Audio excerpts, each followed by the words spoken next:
আজি মই বিশেষ কাৰণত আজি এই সংবাদ মেলৰ আয়োজন কৰিছোঁ।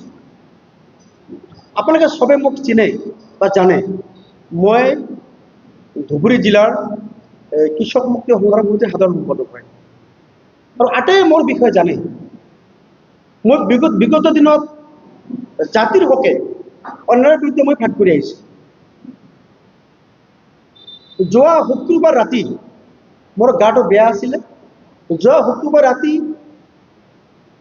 10টামান বজাত মই মোৰ ঘৰত টুকুৰত গৈছিলোঁ আৰু ঠিক তেনে সময়তে বিলিচিপাৰা থানাৰ পুলিচ আৰু নয়াৰ থানাৰ পুলিচ 4-5জন পুলিচৰ দল এটাই মোৰ ঘৰত অনাধিকাৰ প্ৰৱেশ কৰি মোক বিছনাৰ পৰা জগায় আৰু মোক কৈছে যে বিলিচিপাৰা থানাৰ ভাৰপ্ৰাপ্ত আৰক্ষী বিষয়া অতকচি ৰাস্তাত ৰখি আছে, আপোনাক মাতিছে।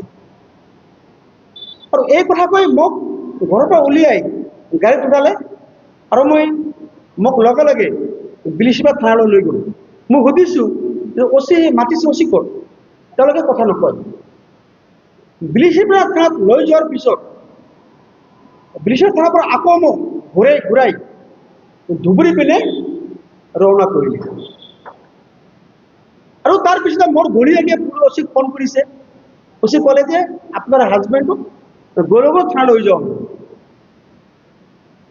আৰু তেতিয়াই মোৰ সংগঠনৰ বহু সতীৰ্থ এই কথাখিনি গম পোৱাৰ পিছত, একেবাৰে গুৱাহাটীৰ পৰা সবে গম পোৱাৰ পিছত পুলিচক ফোন কৰিছে আৰু মই ধুবুৰীৰ কিছুমান মিডিয়াক মই জনাইছোঁ।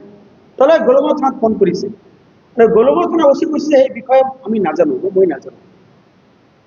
বিষয়টো হ'ল যে তাৰপিছত মোক লৈ যাওঁতে পানবাৰীৰ পৰা আকৌ মোক ঘূৰাই আনি বিলিচিপাৰাত ৰাতি 12টা বজাত বিলিচিপাৰাত মোক মেডিকেল কৰাই মোক থানাৰ পৰা এৰি দিলে আৰু অচিজনে মোক ক'লে যে আপোনাক কাইলৈ দিনৰ 10 বজাত বা 11 বজাত গৌৰৱ থানাৰ অচি আহিব, আপোনাৰ ষ্টেটমেণ্ট ল'ব। মই কৈছোঁ নহয়, আপোনালোকে মোক মাতিলে মোক পাব, কেলে আপোনালোকে পুলিচ লগাই মোক এনেকৈ ৰাতি অন্ধকাৰত ঘৰৰ পৰা কিয় উঠি আনিলে? এইখিনি কথা মই সুধিছিলোঁ। কিন্তু আজি 3 দিন উকলি গ'ল, গৌৰৱ থানাৰ অচিয়ে আজিলৈ মই ষ্টেটমেণ্ট নল'লো, কোনো খা খবৰ নাই। মোক কি কেছত মোক উঠাই আনে ঘৰৰ পৰা তাৰ কোনো তথ্য নাই, মোক আজিলৈ তেওঁলোকে জনোৱা নাই। মোৰ সন্দেহ হৈছে যে আৰক্ষীয়ে মোক প্ৰাণে মৰাৰ কাৰণে মোক হত্যা কৰিবৰ কাৰণে নিশ্চয় ষড়যন্ত্ৰ কৰিছিল।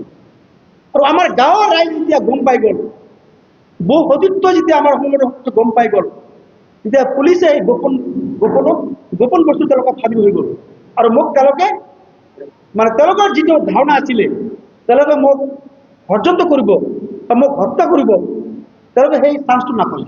আপুনি জানে যে ন্যায়াধীশ ধাৰাবাহিক বাতৰি সোণাৰ আন্তঃৰাষ্ট্ৰীয় বাণিজ্য কেন্দ্ৰ, সেই ক্ষেত্ৰত কিবা আপোনাৰ মুখ বন্ধ কৰাৰ ক্ষেত্ৰত বা কিবা ক্ষেত্ৰত সেইটো হ'ব পাৰে। কিন্তু গোলগঞ্জ যি আন্তঃৰাষ্ট্ৰীয় বাণিজ্য কেন্দ্ৰৰ বিষয়ে মই ষ্টেটমেণ্ট দিছোঁ, মই বাৰম্বাৰ ষ্টেটমেণ্ট বহুত সংগঠনে দিছে, মই দিছোঁ। কিন্তু কথাটো হ'ল যে মোক কিয় এৰেষ্ট কৰক, মোক কিয় উঠাই লৈ যোৱা হ'ল? গতিকে মোৰ আপিল এটাই, অসমৰ ডিজিপি মহোদয়, অসমৰ আৰক্ষী সঞ্চালক মহোদয় GP সিং ডাঙৰীয়াক অনুৰোধ যে আপোনাৰ পুলিচ ডিপাৰ্টমেণ্টে মোক হত্যা কৰিবৰ কাৰণে এই ষড়যন্ত্ৰ কৰিছিল। মই কি দোষ কৰিছোঁ? মইতো চোৰ ডকাইত নহয়, মইতো ক্ৰিমিনেল নহয়, মই গণ সংগঠন কৰোঁ, সবাই জানে। গতিকে বিলিচিপাৰা আৰক্ষীয়ে বা ধুবুৰী জিলা আৰক্ষীয়ে মোক কেনেকৈ কোন কেছত মোক উঠাই লৈ গ'ল, এই বিষয়টো প্ৰশ্নৰ উদ্ভৱ হৈছে। বিষয়টো খুব তাৎপৰ্যপূৰ্ণ আৰু মোৰ ধাৰণা হৈছে যে পুলিচে মোক মানুহে গম নোপোৱাকৈ মোক তেওঁলোকে বেলেগ ৰাস্তাত লৈ গৈ মোক তেওঁলোকে এনকাউণ্টাৰ কৰিব বিচাৰিছে। গতিকে মই আজি আমাৰ বন্ধু সাংবাদিকসকলক মাতিছোঁ যে আপোনালোকে মোৰ বিষয়ে জানে, এই বিষয়টো আমি ধুবুৰী জিলাৰ SP আৰু অসমৰ মুখ্যমন্ত্ৰী মহোদয়, অসমৰ DGP GP সিং ডাঙৰীয়াক অনুৰোধ জনাইছোঁ যে আপোনাৰ আৰক্ষী বিভাগে কি কাৰবাৰ আৰম্ভ কৰিছে।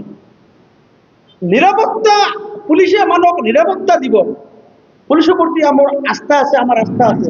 কিন্তু পুলিশে এনেকৈ কোনো জাননী মোক নজনাকৈ, কোনো নোটিশ নিদিয়াকৈ, কোনো কেছ নথকাকৈ মোক কেনেকৈ পুলিশে ৰাতি ঘৰৰ পৰা চোঁচৰাই আনিব পাৰে? এই বিষয়টো মই ৰাইজক অনুৰোধ জনাইছোঁ, ৰাইজে এই বিষয়টো বিবেচনা কৰিব। আৰু অসমৰ জিপি সিং ডাঙৰীয়া, অসমৰ আৰক্ষী সঞ্চালক মহোদয়ক অনুৰোধ জনাইছোঁ যে আপুনি এই খবৰটো ৰাখিব আৰু মোক কিয় উঠাই লৈ গ'ল ইয়াৰ ইনকুৱাৰী হ'ব লাগিব। মই কি দোষ কৰিলোঁ? অখিলগড় সংগঠিত কৰোঁতে মোৰ জীৱনৰ পাপ হ'ল নেকি? মই জনতাৰ পক্ষত মাত দিবৰ কাৰণে মোৰ পাপ হ'ল নেকি? মই কি পাপ কৰিলোঁ? এতিয়ালৈ ধুবুৰী জিলাৰ আৰক্ষী প্ৰশাসনে মোক জনোৱা নাই।